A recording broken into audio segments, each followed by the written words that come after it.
Okay, this shot is set to AVCHD. It's all on fully automatic, and I'm right on the end of the zoom, just on like an infinite focus, and it's registering f8 0 dB, and the shutter speed is 425. I've also got well, the ND's on auto, but it doesn't tell you what ND it's using.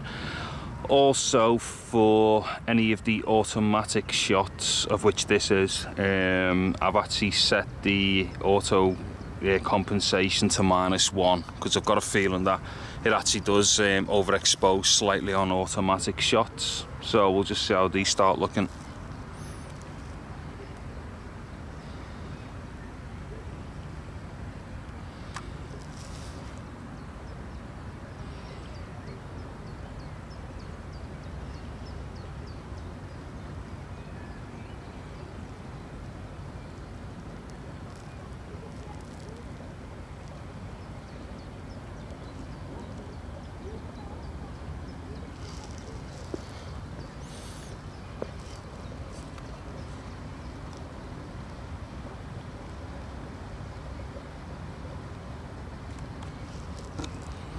Okay, I'm just going to refocus this slightly again, and then I'll just kind of pan across with it as well.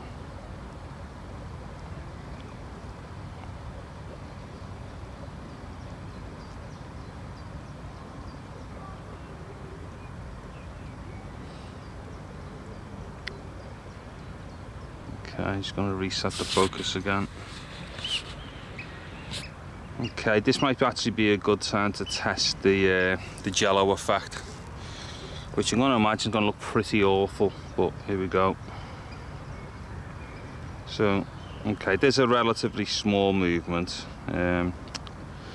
We should see that go pretty nuts, I would imagine. Now, this is just a very wild movement on the end of the lens.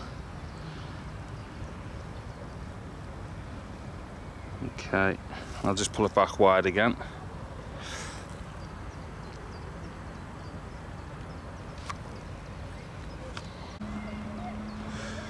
Okay, this is fairly much the same setup as the last shot, except yeah, sorry, again, it's all fully automatic.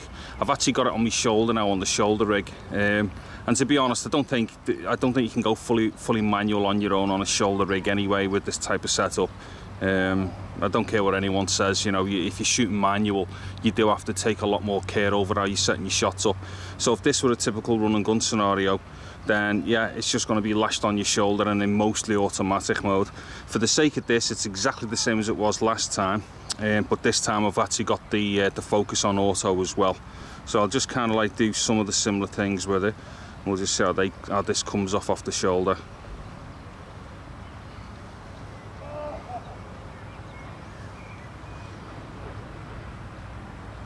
I mean, the other good thing about this particular rig is that it's actually got two handles on the front to hold it as you normally would with a, you know, with a shoulder rig, and plus also it's got the one handle in the middle as well, which is the pistol grip, which is great for when you want to break it down as well. But it also gives you a number of options for how you want to grip hold of the front of the rig as well.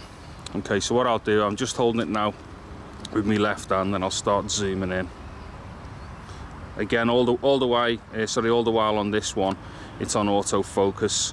I don't know if this is a problem with anything which is like higher than HD, or with just this particular camera, but on autofocus it does tend to take a little while to snap in and get the focus right. But again, you know, depending upon how you're shooting and what you're doing, you'll take account of all these things anyway. So there I am, right on the end of the lens on the shoulder. So I'll just do a little bit of a slow pan movement, or slowish. Again, I'm not really used to shooting with anything other than a tripod.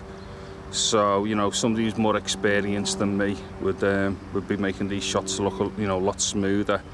But considering we're right on the end of the lens here, I don't think that this is such a bad shot, to be honest. If I just give it a little bit of movement as well. A bit of a wild movement. I mean, you know, this kind of stuff is just what people always moan about, but you know, in all reality, I don't know why somebody would be shooting like this in the first place. It doesn't seem to make any sense to me. but you know, here it is anyway. Okay, now I'm going to go and set up to do some manual shots. Okay, so this shot's set manual. I'm right on the end of the lens again.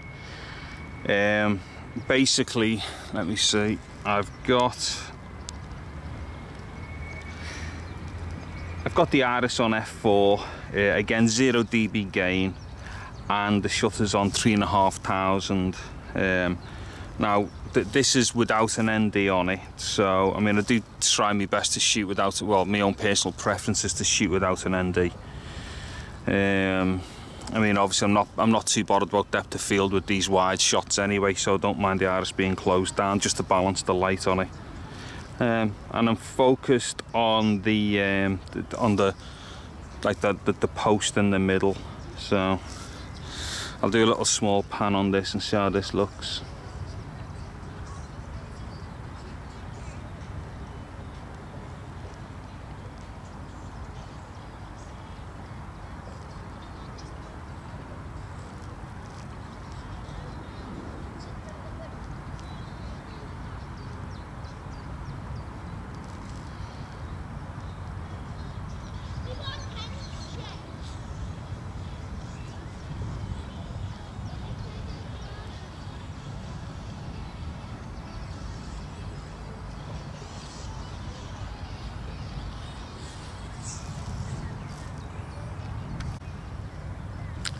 This is a wide of exactly the same setup as before.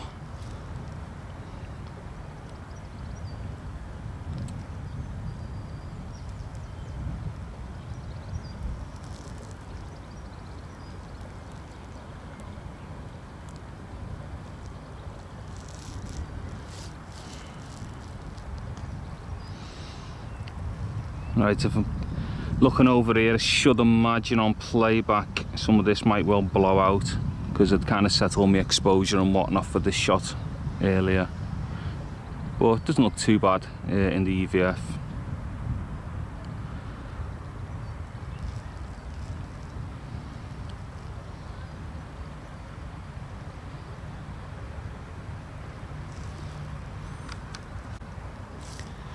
Again, this shot is fairly much the same as the last one. It's all fully manual, except for the fact that what I've done, I've thrown the ND on this time. So with the ND on, I've managed to be able to get the shutter down to 50. Again, 0 dB gain, and the iris is on f4. The iris is only on f4 anyway, because we're onto the end of the lens anyway, so I can't actually bring the iris, you know, any further. So again, I'll just try to do some slight movements. It's a little bit sticky as well on the tripod because it's not a fluid head or anything, but it's you know, it's good enough for doing these things with.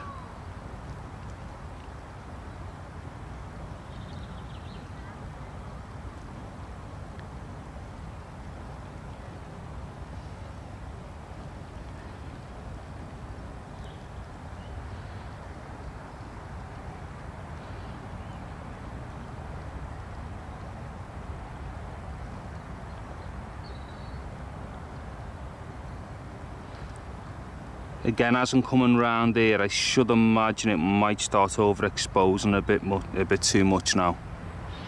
It doesn't look mental or anything in the EVF, but I did actually set all the exposure and everything for slightly less sun in the frame. Okay, so I'll come back again the other way. And like I say, I'm on the end of the zoom now, so what I'll do, I'll just kind of like knock it about a bit on the tripod. I mean, there's some, that should be giving us some light wobble, and then that should look absolutely pathetic.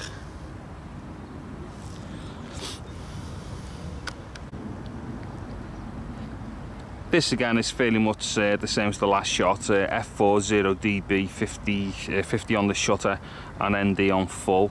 Again, you know, it probably will overexpose slightly compared to the previous one, but in all honesty, I'd prefer to do these on my wides and close-ups anyway, and just keep the picture as matched as possible. And then if there's any alterations to do, just do it in post. As long as they're not completely blown out, then it should be fine anyway.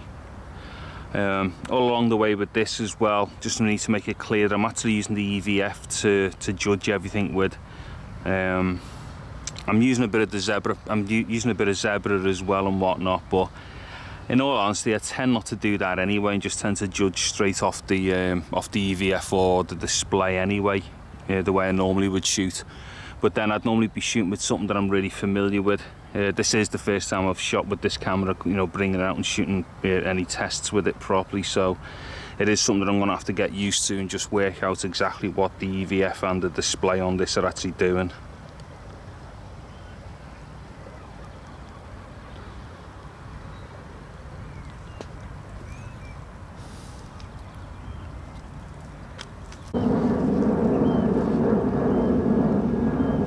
Okay, this is fairly much the same as the last shot, but what I've done, as you can see, I've took it off the rig. So I've took the rig off the tripod, and what I've done, I've took the extender off with the shoulder pad on, and there it is on the floor there. So that's now off, and what I'm doing, I'm kind of holding this kind of like just with two hands in free space, as it were.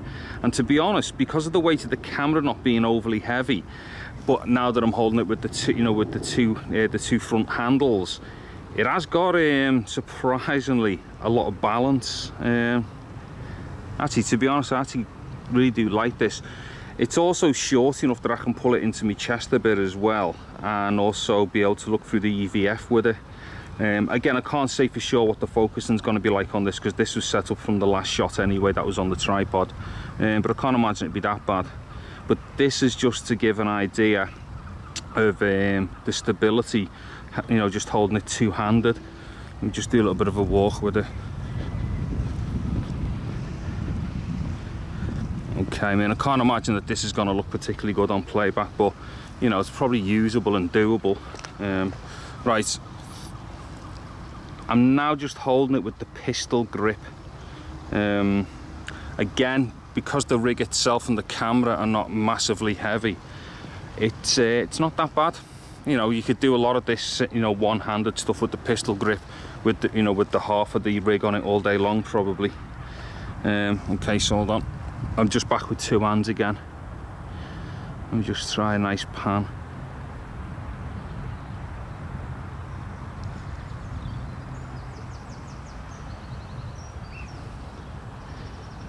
Okay.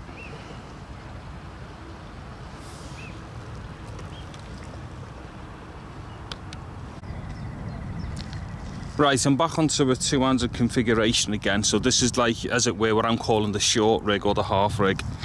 Now I've got this on completely automatic, so that's automatic ND, automatic focus, automatic everything.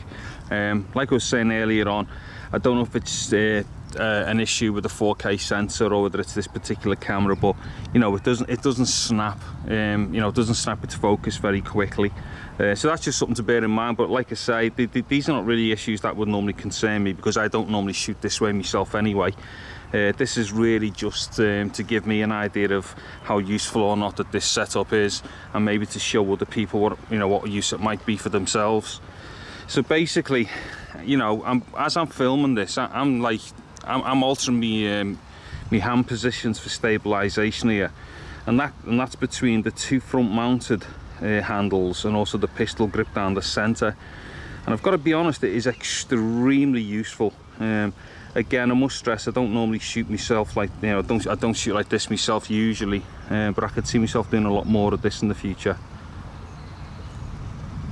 So like I say, I'll just kind of throw it about a bit, you know, as this stands now, and just see how this looks looks on playback.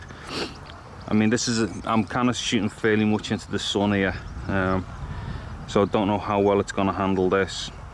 Although that said, I've actually got the shade down as well, so that's going to help it block a bit of sun and flaring.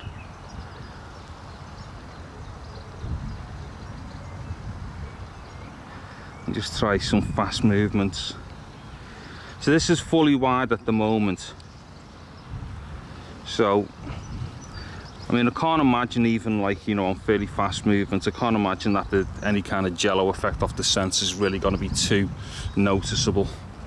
So what I'll do now, I'll kind of go in on a bit of a mid zoom. So, okay, we're probably about halfway through on the zoom here, and I'll do some more of the same thing. Again, you know, without seeing this on playback, I can't say for sure exactly what the focus is going to be like, but we can, you know, but this will all become obvious anyway when it's playing back.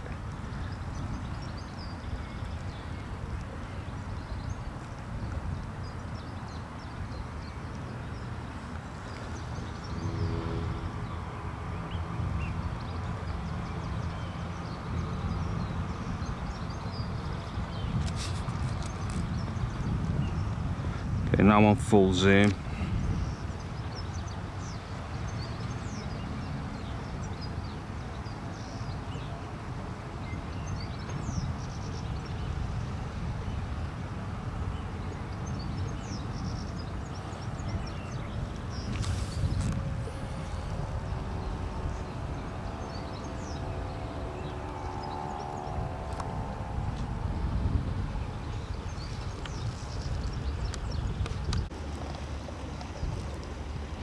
This is just in fully auto again.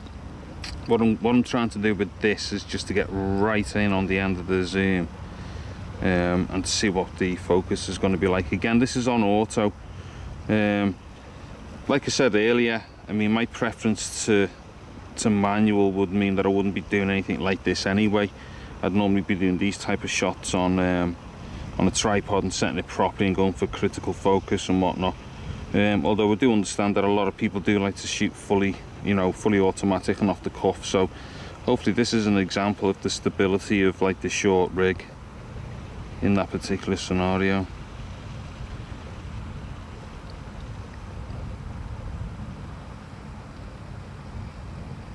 Again, I am right on the end of the lens here, and shooting handheld in any way is not normally what I'm into.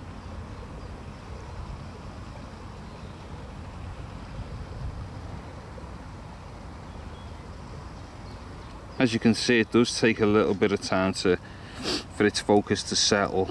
I don't know how much of an issue this actually is for people who like to shoot, you know, on automatic, or more to the point, I don't know how much of an issue it is across a 4K sensor in general. But I suppose time will tell with these things, because you know, we are realistically only getting into like, you know, domestic 4K now, or at least, you know, semi-professional affordable 4K shooting. So I'm fairly sure a lot of these issues will no doubtedly start, you know, being spoken more about. Okay, I'm trying to wait for this to settle on focus again in the distance. Yeah. See, for my liking, that took absolutely forever to do. But again, for me personally, what I would normally be doing is sitting this on a tripod and doing it manually anyway, so I wouldn't normally have such a concern with it.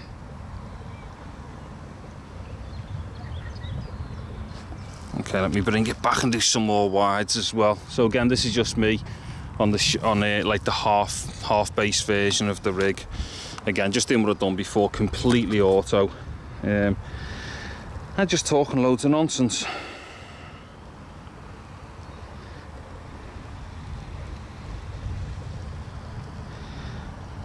I mean, this is obviously all boring crap, and it's just me just throwing the camera about on my first initial tests with it, and it's also, you know, just for me to see how to shoot with something of this size, because I'm not normally used to shooting with, you know, with such a small camera.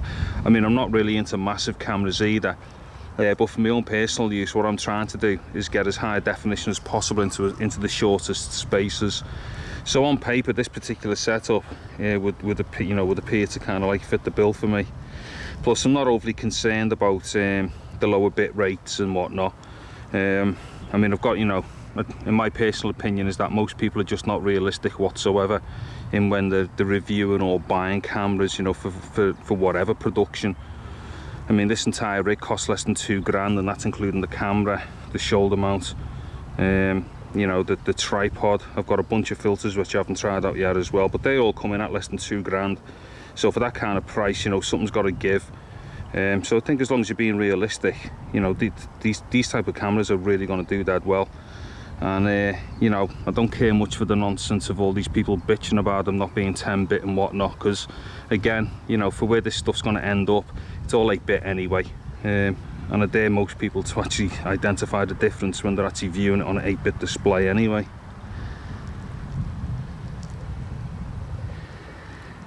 Okay. The one last thing that I would say as well in this quick dirty test is there does seem to be, you know, a certain amount of like some form of, I don't know, some form of lens distortion going on. Now I don't know whether that's some kind of processing after the lens. I don't know if the lens is actually doing something and the camera itself's correcting it, or whether or not this is because I'm shooting 1080 from a 4K sensor. Again, all these tests are going to have to be replicated at 4K, but you know, I can see it in certain things. Doesn't, I mean, it is noticeable if I'm looking for it, but most of the time I keep forgetting that it's there. So, you know, I'll have a look at this on playback and see what it is. But anyway, outside of all my rambling and just stupid pointing of a camera, this is essentially my first go at an AX100.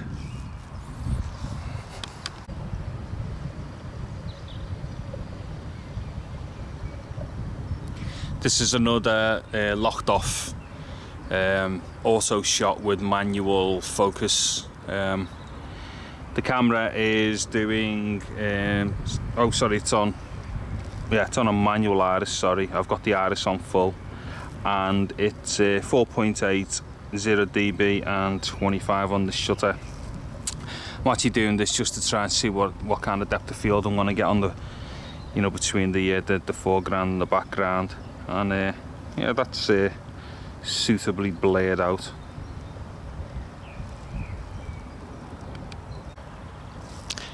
Just another automatic setup with manual focus, just to see how sharp I can get the barbed wire, pardon the pun, and to see how much of the background I can blare out with it. Again, that seems pretty cool to me.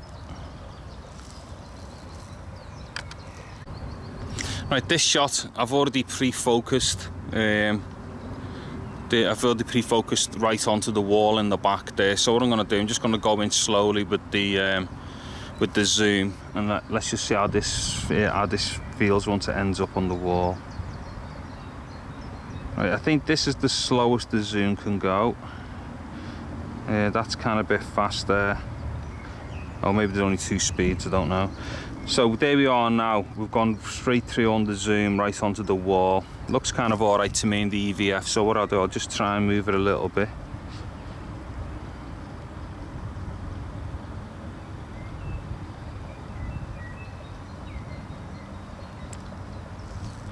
Now the only problem with this is I'm fairly sure that the focus will be going out on that back wall, because it is getting further away. Yeah, it's definitely going out. Okay, this is only because it's been set manual.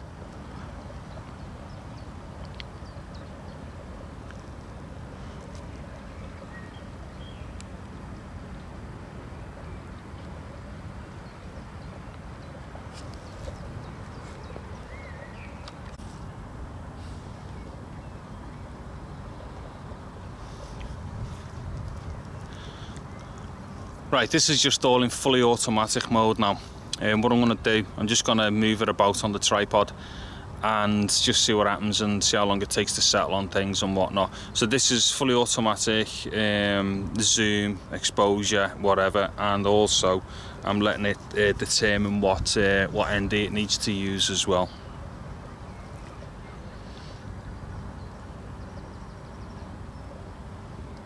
So I'm actually right on the end of the lens here. Okay, that's taken absolutely forever to focus there. Okay, let me move it down a bit. Well, that should start coming in. Yeah, okay. I mean, once it's in focus, you know, to me, it does look like it's, you know, it is really sharp and really well focused. But it is the time that it takes to get there on auto.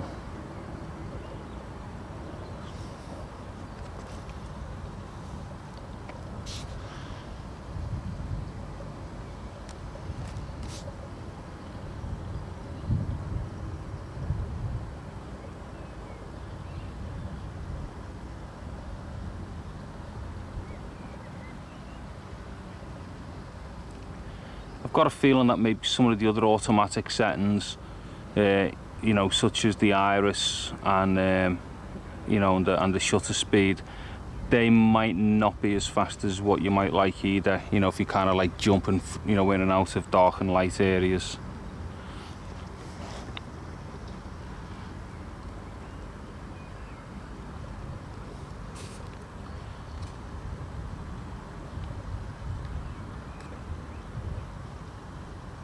Okay, this would be interesting to see what it tries to pick out here as its focal point.